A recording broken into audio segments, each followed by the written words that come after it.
Hi friends, welcome back to Acumen Design Studio. ഞാൻ അഭിജിത്ത്. ഇന്ന് നമ്മൾ ചെയ്യാൻ പോകുന്നത് നമ്മൾ ഇത്രയും ദിവസം നോക്കിയിരുന്നത് റിവിറ്റിൽ അല്ലെങ്കിൽ റിവിറ്റിൽ എങ്ങനെ ഒരു വീട് വരയ്ക്കാം, ആ വീടിൻ്റെ എസ്റ്റിമേഷൻ എങ്ങനെ എടുക്കാം, കാൽക്കുലേഷൻസുകൾ എങ്ങനെ നോക്കാം, അതിൻ്റെ 2D ഡ്രോയിങ്സുകൾ എങ്ങനെ എടുക്കാം, അതേപോലെ തന്നെ അതിൻ്റെ ഡീറ്റെയിലിംഗ് ഡ്രോയിങ്സുകളും 3D വ്യൂവും എങ്ങനെ ക്രിയേറ്റ് ചെയ്യാം ഒരേ ടൈം കൊണ്ട് തന്നെ എന്നുള്ളതാണ് നമ്മൾ ഇത്രയും ക്ലാസ്സുകളിലൂടെ നോക്കിക്കൊണ്ടിരുന്നത്. ഇന്ന് അതിൻ്റെ ലാസ്റ്റ് ഒരു പോർഷനായിട്ടുള്ളൊരു കാര്യമാണ് എസ്റ്റിമേഷൻ, അല്ലെങ്കിൽ ഇതിൽ പറയുകയാണെന്ന് വെച്ചെങ്കിൽ ഷെഡ്യൂൾ ആൻഡ് ക്വാണ്ടിറ്റി കാണുക എന്ന് പറയും. നമ്മൾ റിവിറ്റിലാണെന്നുണ്ടെങ്കിൽ നോർമലി നമ്മൾ എസ്റ്റിമേഷൻ തന്നെയാണ്. ഓക്കെ, അപ്പോൾ ആ എസ്റ്റിമേഷൻ എങ്ങനെ ഉണ്ടാക്കാം എന്നുള്ള ക്ലാസ് ആണ് ഇന്ന് നമ്മൾ എടുക്കാൻ പോകുന്നത്. അപ്പോൾ ക്ലാസ്സിലേക്ക് പോകുന്നതിനേക്കാൾ മുമ്പ് എൻ്റെ വീഡിയോ അല്ലെങ്കിൽ എൻ്റെ ചാനൽ നിങ്ങൾ ആദ്യമായിട്ടാണ് കാണുന്നതെങ്കിൽ ദയവായി സബ്സ്ക്രൈബ് ചെയ്യുക. ഒപ്പം തന്നെ ആ ബെൽ ബട്ടൺ ക്ലിക്ക് ചെയ്യാൻ മറക്കരുത്. എൻ്റെ എല്ലാ നോട്ടിഫിക്കേഷൻസുകളും പെട്ടെന്ന് തന്നെ ലഭിക്കുന്നതിന് വേണ്ടിയിട്ട് ആ ബെൽ ബട്ടണും കൂടി ഒന്ന് ഓൺ ചെയ്തിടുക. നമുക്ക് എന്ത് ചെയ്യാം, വീഡിയോയിലേക്ക് പോവാം. എങ്ങനെയാണ് നമുക്ക് ഒരു ബിൽഡിങ്ങിൻ്റെ അല്ലെങ്കിൽ ഒരു മെറ്റീരിയലിൻ്റെ എസ്റ്റിമേഷൻ എങ്ങനെ എടുക്കാമെന്ന് റിവിറ്റിൽ നിന്ന് നമുക്ക് നോക്കാം.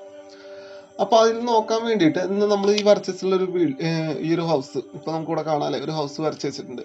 അതിൻ്റെ റൂഫ് സൺഷെയ്ഡ്, അപ്പോൾ ആ ഒരു കാറ്റഗറി റൂഫ് സൺഷെയ്ഡ് എന്ന് പറയുന്ന കാറ്റഗറിയിൽ സിമെൻറ്റ് അല്ലെങ്കിൽ സാൻഡ് എത്ര വേണം, അല്ലെങ്കിൽ ഒരു മെറ്റൽ എത്ര വേണം എന്ന് എങ്ങനെ നമുക്ക് ഷെഡ്യൂൾ എടുക്കാമെന്നുള്ളതാണ് നമ്മൾ ഫസ്റ്റ് നോക്കാൻ പോകുന്നത്. അപ്പോൾ ആ ഒരു മെത്തേഡ് ഉപയോഗിച്ചിട്ട് തന്നെ അത് വെച്ചാൽ ആ ഒരു ഷെഡ്യൂൾ ക്രിയേഷൻ എന്ന് പറഞ്ഞിട്ടുള്ള ആ ടൂളിൻ്റെ കംപ്ലീറ്റ് ടൂൾസുകളാണ് ഞാൻ എടുക്കുന്നത്. അപ്പോൾ ആ ടൂൾസുകൾ ഉപയോഗിച്ച് കഴിഞ്ഞാൽ നമുക്ക് ഏതൊരു ഒബ്ജക്റ്റിൻ്റെ, അല്ലെങ്കിൽ ഇതിലിപ്പോൾ വാളിൻ്റെ വേണമെങ്കിൽ വാളിൻ്റെ, അതേപോലെ ഡോറിൻ്റെ ആണെങ്കിൽ ഡോറിൻ്റെ, എന്ത് ഒബ്ജക്റ്റിൻ്റെ വേണമെങ്കിലും മെറ്റീരിയൽ ഉപയോഗിച്ച് ഇതിൽ വരച്ച് വെച്ചിട്ടുള്ള തന്നെ ഉപയോഗിച്ചിട്ട് നമ്മളിതിൽ വരച്ച് വെച്ചിട്ടുള്ള ഒബ്ജക്റ്റിനെ മാത്രമാണ് അവർ കൺസൾട്ട് ചെയ്യുള്ളൂ, അല്ലാത്ത കാര്യങ്ങൾ കൺസൾട്ട് ചെയ്യില്ല. അപ്പോൾ ഇതിൽ വരച്ച് വെച്ചിട്ടുള്ള കാര്യങ്ങളെ ബേസ് ചെയ്തുകൊണ്ട് അതിൻ്റെ എസ്റ്റിമേഷൻ നമുക്ക് എങ്ങനെ എടുക്കാന്നുള്ളതാണ് ഇന്ന് നമ്മൾ നോക്കാൻ പോകുന്നത്. അപ്പോൾ ഇതിൽ നോക്കാൻ വേണ്ടിയിട്ട് ഷെഡ്യൂൾ ആൻഡ് ക്രിയേഷൻ എന്ന് പറഞ്ഞിട്ടുള്ള പോർഷനൊക്കെ എടുക്കുന്നുണ്ടാവുക. ഇപ്പോൾ വ്യൂസിൽ വന്നു കഴിഞ്ഞാൽ, വ്യൂ ടാബിൽ വന്നു കഴിഞ്ഞാൽ ഷെഡ്യൂൾ എന്ന് പറഞ്ഞിട്ടുള്ളൊരു ടൂൾ കാണാം. ഷെഡ്യൂൾസ് എടുക്കുക. അതിൻ്റെ ഉള്ളിൽ ഷെഡ്യൂൾ ക്വാണ്ടിറ്റി എന്ന് പറഞ്ഞിട്ടുള്ള ഒരു ടൂൾ ബോക്സ് കാണാം. ആ ഷെഡ്യൂൾ ക്വാണ്ടിറ്റി എടുക്കുക. ഓക്കെ, അപ്പോൾ ഞാൻ എന്തിൻ്റെ എടുക്കാൻ പോകാമെന്ന് പറഞ്ഞു, റൂഫിൻ്റെ ഷെഡ്യൂൾ എടുക്കാൻ പോകാമെന്നാണ് പറഞ്ഞില്ലേ. അപ്പോൾ റൂഫിൻ്റെ ഷെഡ്യൂൾ എടുക്കാൻ വേണ്ടി വന്ന ഫസ്റ്റ് കാണുന്ന ആ ഒരു ബോക്സിൽ നമ്മൾ അതിൽ വന്നിട്ട് എന്ത് ചെയ്യുക, റൂഫ് സെലക്ട് ചെയ്യുക. കാരണം റൂഫിൻ്റെ ഷെഡ്യൂളാണ് നമ്മൾ എടുക്കാൻ പോകുന്നത് അല്ലേ. അതുകൊണ്ട് എന്ത് ചെയ്യുക, റൂഫ് എന്ന് പറഞ്ഞിട്ടുള്ള ഓപ്ഷൻ സെലക്ട് ചെയ്യുക. Just schedule and building components കൊടുക്കുക, ഓക്കെ കൊടുക്കുക. ഓക്കെ, അപ്പോൾ അടുത്തൊരു ബോക്സ് വരും. ഈ ബോക്സിൽ നമ്മൾ കൊടുക്കേണ്ടത് എന്താ വെച്ച് കഴിഞ്ഞാൽ, നമുക്ക് എന്താണോ ആ റൂഫിനെ കുറിച്ച് അറിയേണ്ട കാര്യങ്ങൾ അതാണ് നമ്മൾ ഇവിടെ ആഡ് ചെയ്ത് കൊടുക്കേണ്ടത്. ഇപ്പോൾ റൂഫിൻ്റെ നെയിം എന്താണെന്ന് കാണിക്കണം എനിക്ക്. അപ്പോൾ ഞാൻ ഫാമിലി ആൻഡ് ടൈപ്പ്, റൂഫാണോ സൺഷെയ്ഡ് ആണോ എന്ന് കാണിക്കാൻ വേണ്ടിയിട്ട് ഫാമിലി ആൻഡ് ടൈപ്പ് ആഡ് ചെയ്ത് കൊടുത്തു. ഇനി അതിൻ്റെ കൗണ്ട് എത്ര എണ്ണം ഉണ്ട്, എത്ര റൂഫ് വരുന്നുണ്ട്, അപ്പോൾ അത് കൗണ്ട് ചെയ്ത് കിട്ടണം, അതൊന്ന് കൊടുത്തു. ഇനി വേണ്ടത് ഓരോ റൂഫിൻ്റെയും വോളിയം, അല്ലെങ്കിൽ ഓരോ സൺഷെയ്ഡിൻ്റെ വോളിയം എത്രയാണെന്ന് അറിയണം. കാരണം വോളിയം പറഞ്ഞാൽ ആ വോളിയത്തിലേക്ക് എത്ര സാൻഡ് വേണം, എത്ര മെറ്റൽ വേണം, എത്ര സിമെൻറ്റ് വേണം നമുക്ക് കാൽക്കുലേറ്റ് ചെയ്യാൻ പറ്റുള്ളൂ. അപ്പോൾ അതിന് വേണ്ടിയിട്ട് നമ്മൾ എന്ത് ചെയ്യുക, വോളിയം എന്ന് പറഞ്ഞിട്ടുള്ള ഓപ്ഷനും കൂടി ആഡ് ചെയ്ത് കൊടുക്കുക. ആഡ് ചെയ്യാൻ വേണ്ടിയിട്ട് നമ്മൾ ഈ ഒരു ബോക്സിൻ്റെ ഉള്ളിൽ കാണുന്ന ഫീൽഡ് സെലക്ട് ചെയ്തതിന് ശേഷം റൈറ്റിൽ ഒരു ഗ്രീൻ ബട്ടൺ കാണാം. ഗ്രീൻ ബട്ടൺ ക്ലിക്ക് ചെയ്ത് കഴിഞ്ഞ് കഴിഞ്ഞാൽ ആ നമ്മൾ സെലക്ട് ചെയ്തിട്ടുള്ള ഫീൽഡ് നമുക്ക് ഇതിലേക്ക് പോകും, നമ്മൾ നമുക്ക് ആവശ്യമുള്ള ആ കാറ്റഗറിയിലേക്ക് മാറിക്കെടുക്കും. ഓക്കെ, അപ്പോൾ ജസ്റ്റ് ഞാൻ സെലക്ട് ചെയ്തിട്ടുള്ളൂ. ഇപ്പോൾ family and type, count, volume, ഇത്ര കാര്യങ്ങളാണ് തൽക്കാലം ഞാനിപ്പോൾ ആഡ് ചെയ്തിട്ടുള്ളൂ. ജസ്റ്റ് ഓക്കെ കൊടുത്ത് നോക്കി നോക്കാം. ഓക്കെ കൊടുത്തു. അപ്പോൾ നമുക്കൊരു ഒരു ബോക്സ് വന്നു അല്ലേ, റൂഫ് ഷെഡ്യൂൾ എന്ന് പറഞ്ഞിട്ട്. ഇപ്പോൾ ഫാമിലി ആൻഡ് ടൈപ്പ് 10ൻ്റെ റൂഫ് ഉണ്ട്, സൺഷെയ്ഡുകൾ ഉണ്ട്. അപ്പോൾ ഒരു 4-5 സൺഷെയ്ഡ് ഉണ്ട്, 2 10ൻ്റെ റൂഫും ആണ് ഇതിലേക്ക് എടുക്കുന്നത്. അപ്പോൾ എല്ലാതും സിംഗിളായിട്ട് തന്നെയാണ് കൗണ്ട് കാണിക്കുന്നത് കേട്ടോ. അതിന് വേണ്ടിയിട്ടുള്ള ടൂൾ എന്താണെന്നുള്ളതൊക്കെ ഞാൻ പിന്നെ പറഞ്ഞുതരാം. ഓക്കെ, അപ്പോൾ സിംഗിളായിട്ടാണ് കാണിക്കുന്നത്. ഓരോന്നിൻ്റെയും വോളിയംസ് ഇപ്പോൾ എത്ര m³ വരുന്നുണ്ടെന്നുള്ളത് നമുക്ക് സെപ്പറേറ്റ് കാണിച്ചു തരുന്നുണ്ട്. ഇനിയിപ്പോൾ എന്ത് വേണം എനിക്ക് അടുത്തൊരു ഓപ്ഷൻ എന്ന് പറയുന്നത്, എനിക്കിതിൽ സാൻഡ്, ഇതിൽ നിന്ന് ഈ ഇപ്പോൾ ഫസ്റ്റ് കാണിച്ചിട്ടുള്ള റൂഫിൽ 9.25 m³ എന്ത് വരുന്നുണ്ട്, മൊത്തം വോളിയം വരുന്നുണ്ട്. അതിൽ എത്ര എനിക്ക് സാൻഡ് യൂസ് ചെയ്തിട്ടുണ്ട് എന്നറിയണം. എത്ര m³ സാൻഡാണ് എനിക്ക് ആവശ്യം വന്നിട്ടുള്ളതെന്ന് അറിയണം. അപ്പോൾ ഞാൻ സാൻഡ് എന്ന് പറഞ്ഞൊരു ഫീൽഡും കൂടി ഇപ്പുറത്തേക്ക് ആഡ് ചെയ്യണം അല്ലേ. അപ്പോൾ അവിടെ ലെഫ്റ്റ് സൈഡിൽ പ്രോപ്പർട്ടി ബോക്സിൽ വന്നു കഴിഞ്ഞാൽ ഫീൽഡ് എന്ന് പറഞ്ഞിട്ടുള്ളൊരു ഓപ്ഷൻ കാണാം. അതിൽ വന്നിട്ട് എഡിറ്റ് ക്ലിക്ക് ചെയ്ത് കഴിഞ്ഞാൽ നേരത്തെ അതേ ബോക്സിലേക്ക് തന്നെ പോകും. ഇവിടെ വന്നു കഴിഞ്ഞാൽ നമുക്കിവിടെ FX എന്ന് പറഞ്ഞിട്ടൊരു ടൂൾ കാണാം. എന്ന് വെച്ചാൽ ആഡ് കാൽക്കുലേറ്റഡ് പാരാമീറ്റർ എന്നാണ് അത് പറയുക. അതിൽ FX എന്നാണ് അവിടെ കാണുക. ആ FX എന്ന് പറഞ്ഞിട്ടുള്ള ബോക്സ് ക്ലിക്ക് ചെയ്യുക.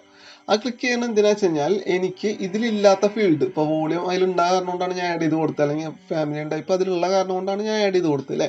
അപ്പോൾ അങ്ങനെ ഇല്ലാത്ത ഫീൽഡ് എനിക്ക് അഡീഷണലി ഫോർമുലൊക്കെ സെറ്റ് ചെയ്ത് കൊടുത്തിട്ട് ആഡ് ചെയ്യാൻ വേണ്ടി യൂസ് ചെയ്യുന്നതാണ് ആഡ് കാൽക്കുലേറ്റ് പാരാമീറ്റർ എന്ന് പറഞ്ഞിട്ടുള്ള FX എന്ന് പറഞ്ഞിട്ട് കാണിക്കുന്ന ആ ടൂള്. ഇപ്പോൾ ഇവിടെ വന്നിട്ട് നെയിം കൊടുക്കുക. അപ്പോൾ ഞാൻ ഇപ്പോൾ സാൻഡിന്ന് അടിച്ചു, സാൻഡിൻ്റെ ക്വാണ്ടിറ്റി ആണ് എനിക്ക് വേണ്ടത്. അപ്പോൾ സാൻഡ് ക്വാണ്ടിറ്റി എന്ന് കൊടുത്തു, നെയിം. ഓക്കെ, ഡിസ്പ്ലേ ഞാൻ കോമൺ ആയിട്ട് തന്നെ കൊടുത്തു. ടൈപ്പ് നമ്പർ ആണോ വേണ്ടത്, ഏരിയ ആണോ വേണ്ടത്, വോളിയം ആണോ വേണ്ടത്, വോളിയം തന്നെ കൊടുത്തു. കാരണം എനിക്ക് സാൻഡിൻ്റെ ക്വാണ്ടിറ്റി എന്ന് പറയുന്നത് അതും വോളിയം തന്നെയാണ് അല്ലേ. അപ്പോൾ ഞാൻ വോളിയം എന്ന് കൊടുത്തു. എനിക്ക് കിട്ടേണ്ട ആൻസർ വോളിയം ആയിട്ടാണ് വേണ്ടത്. ഇനി ഫോർമുല കൊടുക്കുന്നത് എന്താ, ഇപ്പോൾ ഉള്ള വോളിയം. Okay, 9.25 m3.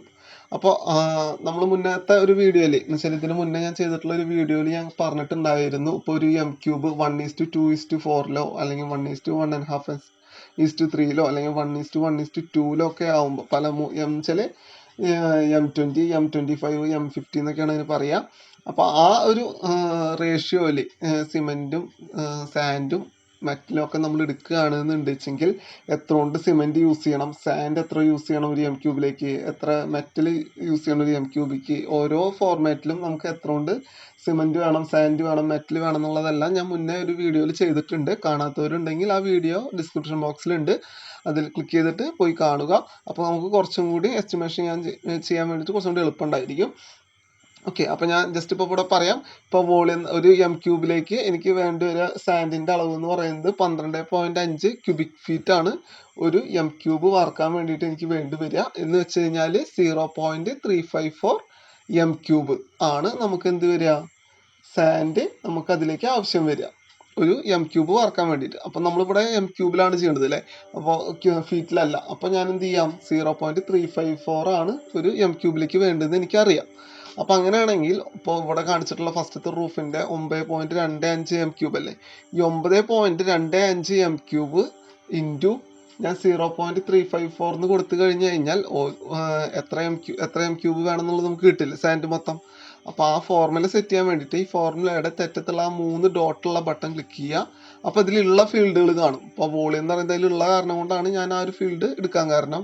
വോളിയം എന്ന് കൊടുത്തു, ഇൻറ്റു എന്ന് കൊടുക്കുക, വോളിയം ഇൻറ്റു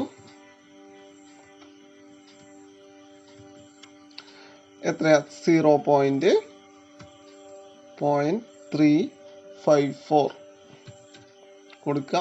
ഓക്കെ, അപ്പോൾ ഈ 0.354 എന്ന് പറയുന്നത് എന്താ, ഒരു M3 0.354 വരുന്നത് അല്ലേ.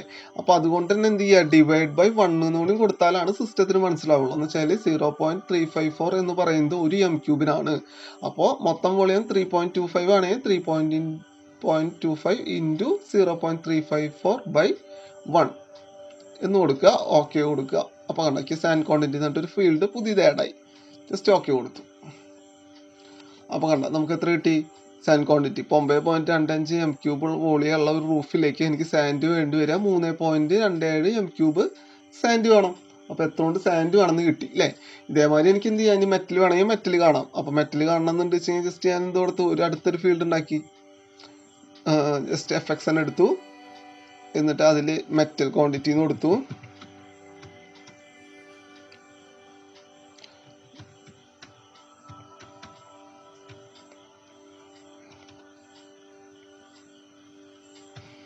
ജസ്റ്റ് നമ്പർ തന്നിട്ട് വോളിയം തന്നെ കൊടുത്തു. ടൈപ്പ് ഫോർമുലയിൽ സെയിം വോളിയം തന്നെ കൊടുക്കുക. ഓക്കെ കൊടുക്കുക, ഇൻറ്റു. ഓക്കെ, മെറ്റലാവുമ്പോൾ വരിക 25 ക്യൂബിക് ഫീറ്റ് ആണ് നമുക്ക് ഫീറ്റിലാണെങ്കിൽ വേണ്ടി വരിക. എന്ന് വെച്ചാൽ ഒരു വണ്ടി മെറ്റൽ എന്ന് പറഞ്ഞു കഴിഞ്ഞാൽ 100 ക്യൂബിക് ഫീറ്റ് ആണ് ഉണ്ടാവുക. അതിൽ 25 ക്യൂബിക് ഫീറ്റ് വേണം ഒരു M3 വർക്കാൻ.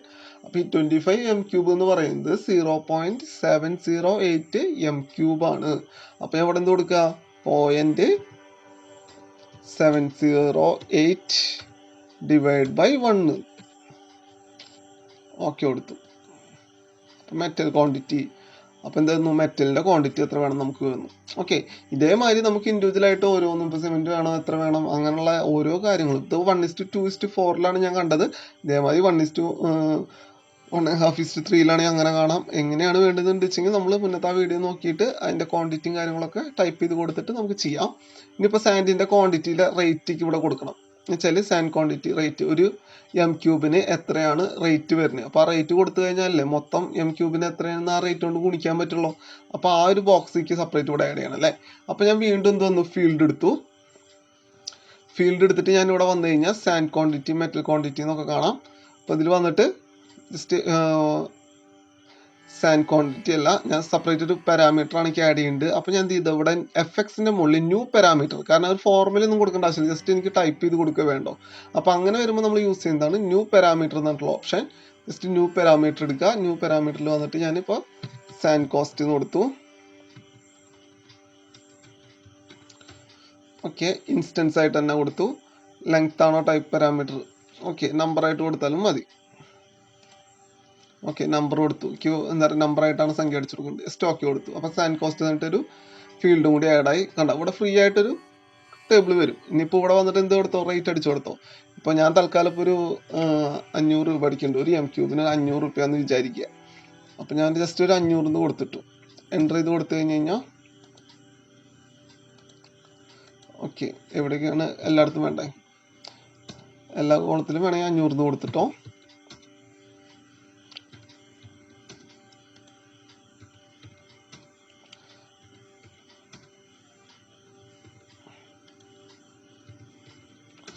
ഓക്കെ, ഇതിൻ്റെ ടോട്ടൽ ക്വാണ്ടിറ്റി ആണെങ്കിൽ എന്ത് ചെയ്താൽ sand quantity into sand cost വിളിച്ച് കഴിഞ്ഞാൽ ടോട്ടൽ എത്ര രൂപ വേണമെന്ന് അറിയാം അല്ലേ. അപ്പോൾ ജസ്റ്റ് അടുത്തൊരു ഫീൽഡ് ആഡ് ചെയ്തു.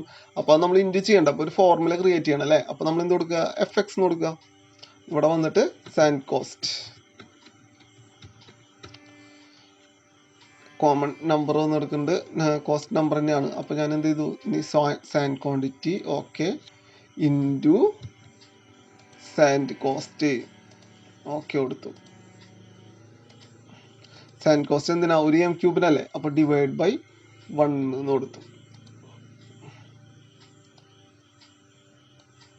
ഓക്കെ, ഈ നെയിം ഓൾറെഡി ഞാൻ യൂസ് ചെയ്തിട്ടുള്ളതെന്ന് പറഞ്ഞു സാൻഡ് കോസ്റ്റ് എന്നുള്ളത്. അപ്പോൾ ഞാൻ സാൻഡ് ടോട്ടൽ കോസ്റ്റ് എന്ന് കൊടുത്തു. ഓക്കെ, അപ്പോൾ സാൻഡ് ടോട്ടൽ കോസ്റ്റ് വന്നു, ഓക്കെ കൊടുത്തു. കണ്ടോ, അപ്പോൾ 3.27 M3 1636 രൂപയെന്ന് കിട്ടി. അപ്പോൾ അതിൻ്റെ ഓരോന്നിൻ്റെയും കോസ്റ്റ് നമുക്ക് സെപ്പറേറ്റ് ആയിട്ട് വന്നു അല്ലേ. അപ്പോൾ ഇങ്ങനെയാണ് നമുക്ക് പുതിയ ഫോർമുലാസ് ഉണ്ടാക്കാനും അതേപോലെ പുതിയ ഫീൽഡുകൾ ആഡ് ചെയ്ത് കൊടുക്കാനൊക്കെ വേണ്ടി യൂസ് ചെയ്യുക. ഇന്നിപ്പോൾ ഇത് ക്യൂബിക് ഫീറ്റിലൊക്കെ കാണണമെന്നുണ്ട് വെച്ചെങ്കിൽ, ഇപ്പോൾ വോളിയം ഇപ്പോൾ M3 ക്യൂബിക് ഫീറ്റിൽ കാണണമെന്നുണ്ട് വെച്ചെങ്കിൽ ജസ്റ്റ് ഞാൻ ആ ടാബ് ഒന്ന് സെലക്ട് ചെയ്തിട്ട് ഇവിടെ മെനു ബാറിൽ ഫോർമാറ്റ് യൂണിറ്റ് എന്നുണ്ടാവും. ഇവിടെ വന്നിട്ട് യൂസ് പ്രൊജക്ട് സെറ്റിംഗ്സ് എന്നുള്ളത് ടിക്ക് ഓഫ് ചെയ്യുക. എന്നിട്ട് ഇവിടെ ക്യൂബിക് മീറ്റർ എന്ന് കാണുന്നിടത്ത് ക്യൂബിക് ഫീറ്റ് എന്ന് കൊടുത്തു കഴിഞ്ഞാൽ എനിക്ക് കണ്ട ഫീറ്റിലാവും എഴുതി കാണിക്കുക. അപ്പം അങ്ങനെ നമുക്ക് സെപ്പറേറ്റ് വേണമെങ്കിൽ ഇവിടെ യൂണിറ്റ് മാറ്റി കൊടുക്കുകയാണെങ്കിൽ ഓരോ ഫീൽഡും സെപ്പറേറ്റ് യൂണിറ്റ് ആയിട്ട് എനിക്ക് കാണാനും പറ്റും. ഓക്കെ, അപ്പോൾ എല്ലാവർക്കും ക്ലിയർ ആയി എന്ന് വിചാരിക്കുന്നു. ഇനി അടുത്ത ഒരു പോർഷനിലേക്ക് പോവാം. ഇനിയിപ്പോൾ ഫീൽഡ് എടുത്തു, ഫീൽഡാണ് ഇപ്പോൾ നമ്മൾ പറഞ്ഞു തരുന്നത് അല്ലേ. അടുത്തൊരു പോർഷനാണ് ഫിൽട്ടർ. അപ്പോൾ ഇതിൽ ഫിൽട്ടർ എന്ന് പറഞ്ഞ ഓപ്ഷൻ എന്തിനാ യൂസ് ചെയ്യുന്നത് വെച്ച് കഴിഞ്ഞാൽ നമുക്കിപ്പോൾ അത്ര അധികം ഒന്നും കാണേണ്ട ആവശ്യമില്ല. എനിക്കിപ്പോൾ എന്ത് ചെയ്താൽ 1 M3 താഴെയുള്ള എത്ര വാൾസ് റൂഫുകൾ ഉണ്ട് എന്ന് മാത്രം അറിഞ്ഞാൽ മതി വിചാരിക്കുക. അപ്പോൾ ഫിൽട്ടർ ബൈയിൽ വന്നിട്ട് ഞാൻ വോളിയത്തിനെ ബേസ് ചെയ്തിട്ടാണ് ചെയ്യണമെന്ന് വെച്ചെങ്കിൽ വോളിയം കൊടുത്തു. ഈക്വൽ അല്ല, എനിക്ക് ലെസ് ദാൻ ആണ് വേണ്ടത്. അപ്പോൾ ഈസ് ലെസ് ദാൻ എന്ന് കൊടുത്തു. എന്നിട്ട് ഇവിടെ വന്നിട്ടൊരു 1 M3 എന്ന് കൊടുത്തു. കണ്ടോ, അപ്പോൾ 1 M3 താഴെയുള്ള കാര്യങ്ങൾ മാത്രമേ ഇവിടെ കാണുന്നുള്ളൂ. 9.25 ഉള്ളൊക്കെ പോയി. ഓക്കെ, അപ്പം വെച്ചാൽ നമ്മൾ ചെയ്തു വെച്ചിട്ടുള്ള കാര്യത്തിൽ നിന്ന് ഏതെങ്കിലും ഒരു ഫീൽഡിനെ ബേസ് ചെയ്തുകൊണ്ട് ഫിൽട്ടർ ചെയ്തെടുക്കാനൊക്കെ വേണ്ടിയിട്ടാണ് ഫിൽട്ടർ എന്ന് പറഞ്ഞിട്ടുള്ള ടൂൾ യൂസ് ചെയ്യുന്നത്. ജസ്റ്റ് ഞാൻ ഉണ്ടാക്കിയിട്ട് കൊടുത്തു. സോർട്ടിങ് ആൻഡ് ഗ്രൂപ്പ്, എനിക്ക് ഹെഡിങ് കൊടുക്കണം, ടൈറ്റ് അടിയിൽ വേണമെങ്കിൽ ഫൂട്ടർ കൊടുക്കണം, എന്നാലാണ് കാൽക്കുലേറ്റ് ടോട്ടലൊക്കെ കൊടുത്തു കഴിഞ്ഞാൽ ടോട്ടൽ ചെയ്ത് കാണണമെങ്കിലൊക്കെ ഫൂട്ടർ വേണം അല്ലേ. അപ്പോൾ ഇവിടെ സോർട്ട് ബൈയിൽ വന്നിട്ട് ഇപ്പോൾ ഫാമിലി ടൈപ്പ് അടിക്ക് തിരിച്ചാൽ മതി. അതിൻ്റെ ഹെഡറും ഫൂട്ടറും ഞാൻ ടിക്ക് ഓൺ ചെയ്ത് കൊടുത്തു. ഓക്കെ, ഗ്രാൻഡ് ടോട്ടൽസുകൾ അറിയണം, അപ്പോൾ ഗ്രാൻഡ് ടോട്ടലും ടിക്ക് ഓൺ ചെയ്ത് കൊടുത്തു. ഓക്കെ കൊടുത്തു. അപ്പോൾ കണ്ട 10ൻ്റെ റൂഫ് വേറെ ആയിട്ട് കിടക്കുന്നുണ്ട്, സൺഷെയ്ഡ് എന്നിട്ടുള്ളത് വേറെ ആയിട്ട് കിടക്കുന്നുണ്ട്. കാരണം ഹെഡിങ് വൈസ് ഞാൻ 2 തിരിച്ചു തന്നെ. ഓക്കെ, ഗ്രാൻഡ് ടോട്ടൽ ഇപ്പോൾ നമ്പർ മാത്രമേ വന്നിട്ടുള്ളൂ. ബേസിക് സൺഷെയ്ഡ് 6 ഉണ്ട്, റൂഫ് 10ന്റെ 2 ഉണ്ട്. മൊത്തം ഗ്രാൻഡ് ടോട്ടൽ 8 എന്ന് ഇവിടെ എഴുതി കാണിക്കുന്നുണ്ട്. എനിക്ക് എന്ത് ചെയ്യണം, ഇനി ഈ വോളിയത്തിന്റെ ടോട്ടലും സാൻഡ് ക്വാണ്ടിറ്റിയുടെ ടോട്ടലും ടോട്ടൽ കോസ്റ്റിന്റെ ടോട്ടലും ഒക്കെ വരണം എന്ന് വിചാരിക്കാം. അപ്പൊ അങ്ങനെ ടോട്ടൽ വീണ്ടും വരണം എന്നുണ്ട് വെച്ചെങ്കിൽ ഇവിടെ ഗ്രാൻഡ് ടോട്ടൽ സോർട്ടിംഗ് ആൻഡ് ഗ്രൂപ്പിൽ ഗ്രാൻഡ് ടോട്ടൽ ടിക്ക് ഓൺ ചെയ്താൽ മാത്രം പോരാ. ഫോർമാറ്റിംഗിൽ വന്നു കഴിഞ്ഞ് ഏതിന്റെ ഒക്കെ ടോട്ടലാണ് എനിക്ക് ഇൻഡിവിജ്വൽ ആയിട്ട് അറിയേണ്ടതെന്ന് വെച്ചെങ്കിൽ അതിന്റെ എല്ലാം ഫീൽഡ് സെലക്ട് ചെയ്തിട്ട് ഇവിടെ റൈറ്റ് സൈഡിൽ നോ കാൽക്കുലേഷൻ കാണാം. അവിടെ വന്നിട്ട് കാൽക്കുലേറ്റ് ടോട്ടൽ എന്നാക്കി കൊടുക്കണം. വോളിയത്തിൽ വന്നു, ഞാൻ അവിടെ വന്നിട്ട് കാൽക്കുലേറ്റ് ടോട്ടൽ എന്ന് കൊടുത്തു. സാൻഡ് ക്വാണ്ടിറ്റി വന്നു, അപ്പോൾ അതിൻ്റെ കാൽക്കുലേറ്റ് ടോട്ടൽ വേണം. മെറ്റലിൻ്റെ വേണമെങ്കിൽ കാൽക്കുലേറ്റ് ടോട്ടൽ കൊടുത്തു. സാൻഡിൻ്റെ കോസ്റ്റ് വേണമെന്നില്ല, സാൻഡ് ടോട്ടൽ കോസ്റ്റിൻ്റെ കാൽക്കുലേറ്റ് ടോട്ടൽ കൊടുത്തു. ഞാൻ ജസ്റ്റ് ഓക്കെ കൊടുത്തിട്ടു. അപ്പോൾ കണ്ടോ, അപ്പോൾ അതിൻ്റെ എല്ലാത്തിനും ടോട്ടൽ ഇൻഡിവിജ്വൽ ആയിട്ട് വന്നു. ഇപ്പോൾ 10ന്റെ റൂഫിൻ്റെ എല്ലാം കണ്ടോ, ഇവിടെ മൊത്തം വോളിയം 10.6 m³ ആണ്. മൊത്തം 1750 രൂപ വരുന്നുണ്ട്. മെറ്റൽ ക്വാണ്ടിറ്റി 712 m³ഉം സാൻഡ് ക്വാണ്ടിറ്റി 3.56 m³ ആണെന്നറിയാം. എല്ലാത്തിൻ്റെയും ടോട്ടൽ സെപ്പറേറ്റ് വന്നിട്ടുണ്ടാവും. ഗ്രാൻഡ് ടോട്ടൽ രണ്ടും കൂടി കൂട്ടിയ ഗ്രാൻഡ് ടോട്ടൽ ഏറ്റവും അടിയിൽ വന്നിട്ടുണ്ടാവും. ഓക്കെ, അപ്പോൾ ഇങ്ങനെ നമുക്ക് ഫിൽട്ടർ ചെയ്തിട്ടും അതേപോലെ സോർട്ട് ചെയ്തിട്ടും അതുപോലെ ടോട്ടൽസ് എടുക്കാനൊക്കെ നമുക്ക് കുറച്ചും കൂടി എളുപ്പമാണ്. ഓക്കെ, ബാക്കി ഇവിടെ മെനു ബാറിലൊക്കെ അഡീഷണൽ ബോക്സിൽ ആഡ് ചെയ്യാനും അതേപോലെ ബോർഡർ കൊടുക്കണം, അങ്ങനെയുള്ള സാധാരണ നമ്മുടെ എക്സൽ പോലുള്ള കാര്യങ്ങൾ തന്നെയാണ്. അപ്പോൾ എല്ലാവരും ഒന്ന് ചെയ്ത് നോക്കി നോക്കുക. അപ്പോൾ ഇത്രയേ ഉള്ളൂ, നമുക്ക് ഷെഡ്യൂളൊക്കെ ക്രിയേറ്റ് ചെയ്യാൻ വേണ്ടിയിട്ട് വളരെ എളുപ്പമാണ്. അപ്പോൾ എല്ലാവരും ഈ ഒരു വഴി ചെയ്ത് നോക്കി നോക്കുക. ചെയ്തിട്ട് നിങ്ങളുടെ അഭിപ്രായങ്ങളും സംശയങ്ങളെല്ലാം കമൻ്റ് ആയിട്ട് ഇടുക. ഇപ്പോൾ നിങ്ങൾക്കിപ്പോൾ ചെയ്തിട്ട് എന്തെങ്കിലും ശരിയാവുന്നില്ല, എന്തെങ്കിലും കിട്ടുന്നില്ല എന്നുണ്ടെങ്കിൽ നിങ്ങൾ നിങ്ങളുടെ അഭിപ്രായം കമൻറ്റിലൂടെ അറിയിക്കുക, അല്ലെങ്കിൽ എൻ്റെ വാട്സപ്പ് നമ്പർ വഴി എന്നെ കോൺടാക്ട് ചെയ്യുകയോ ചെയ്യുക. അപ്പോൾ അതിൻ്റെ സംശയങ്ങൾ ഞാൻ തീർത്ത് തരുന്നതാണ്. അപ്പോൾ ഈ ഒരു വീഡിയോ ഇത്രയും നേരം എല്ലാവരും കണ്ടതിന് വളരെയധികം നന്ദി. ഇതുവരെ സപ്പോർട്ട് ചെയ്താൽ മതി, ഇനിയും എല്ലാവരും സപ്പോർട്ട് ചെയ്യുമെന്ന് വിചാരിക്കുന്നു. അപ്പോൾ എൻ്റെ ചാനൽ ആദ്യമായിട്ടാണ് നിങ്ങൾ കാണുന്നതെങ്കിൽ ദയവായി സബ്സ്ക്രൈബ് ചെയ്യുക, ഒപ്പം തന്നെ ബെൽ ബട്ടൺ കൂടി അമർത്തുക. അതേപോലെ ലൈക്കും കമൻറ്റും, ഇഷ്ടപ്പെട്ടാൽ വീഡിയോ ഇഷ്ടപ്പെട്ട് കഴിഞ്ഞെങ്കിൽ ലൈക്കും കമൻറ്റും ചെയ്യാൻ മറക്കരുത്. ഓക്കെ, അടുത്തൊരു വീഡിയോ ഇതിൻ്റെ ബാക്കി ഒരു ഭാഗം നമുക്ക് എങ്ങനെ 3Dയിലേക്ക് കൊണ്ടുപോകാം എന്നുള്ളൊരു ഭാഗം കൂടിയാണ് നമുക്ക് നിൽക്കുന്നത്. അപ്പോൾ 3Dയിൽ കൊണ്ടുപോയിട്ട് നമുക്ക് എന്തൊക്കെ ചെയ്യാൻ പറ്റും എന്നുള്ള കാര്യം നമുക്ക് അടുത്ത ക്ലാസ്സിലൂടെ നോക്കാം. അപ്പോൾ അതുവരെ ബൈ ബൈ.